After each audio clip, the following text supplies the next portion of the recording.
Am I the asshole for silently getting up and walking out of the restaurant during New Year's Eve dinner after I was told to pay for everyone at the table? My in-laws. I, female 32, recently inherited a good amount of money from my mom. I keep the money in a separate account as I still haven't decided what to do with it, and I didn't want it to go to waste. I noticed my husband constantly bringing up the inheritance money and making countless suggestions as to how I should spend it. Another thing is that he expects me to pay for nearly everything the past couple of weeks. For New Year's Eve, my husband and I met up with his family at a restaurant to celebrate. It was going fine until I found out that I was expected to pay for everyone at the table. My husband's mom joked about paying for dinner out of my inheritance pocket, which made me livid, but I showed no reaction, just silently paid for my own food and drinks, then got up and made my way out of the restaurant. They were shouting after me like a crowd, and my husband tried to get me to come back, but I drove home. He got back at 3 a.m. yelling at me saying I was pathetic to get up and walk out on him and his family after they relied on me to pay for their food and thought I was gracious enough to do it, but they were wrong. He said I humiliated him and his family and that what I did was an attempt to get back at them for not being able to help my mom when she was sick. Not true is all I'm gonna say. He is mad and is saying I caused a huge rift between his family and me when it wouldn't have hurt me to pay for the celebratory dinner. Am I the asshole?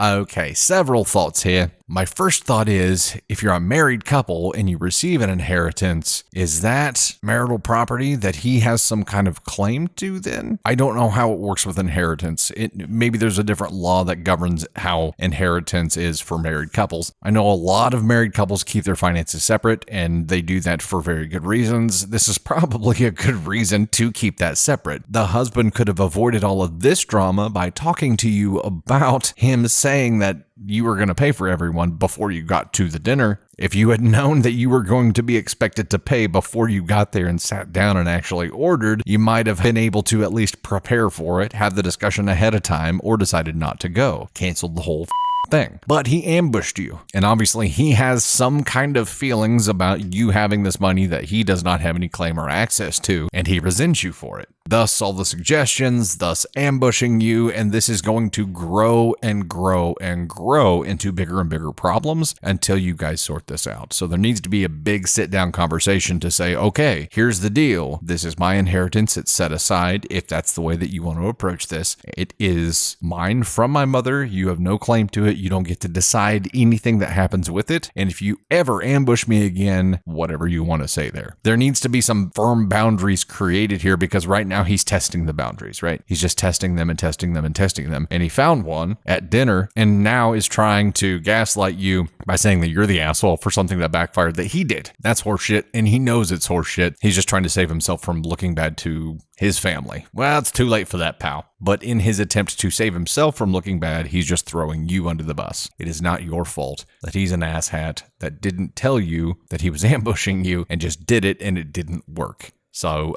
no, you are not the asshole at all for doing that. I think this is all on the husband here, and he needs to, as part of the penance for this, he needs to explain it to the family, and you need to have some kind of proof that he is explaining the correct thing to the family so that they know that he was the asshole who ambushed you and that you are not the asshole at all. The bigger issue here is the money and his resentment of you for having the money. You guys need to figure out some kind of game plan there, create some kind of boundaries, or this is going to destroy you. Money destroys a lot of things, and it's on its way to destroying your relationship here. It will if you do not create some kind of structure and system here. There's got to be clear communication on it, and that is one thing that is hugely lacking right now. I'm guessing you set it aside and you just don't want to talk about it because it makes conversations uncomfortable, but you're going to have some uncomfortable situations to avoid more uncomfortable situations in the future. Take a little bit of pain now to save yourself a lot of pain later on. No, you're not an asshole. You were ambushed. That's the bottom line. You might go ahead and tell the husband that you expect him to cover the marriage counseling bills.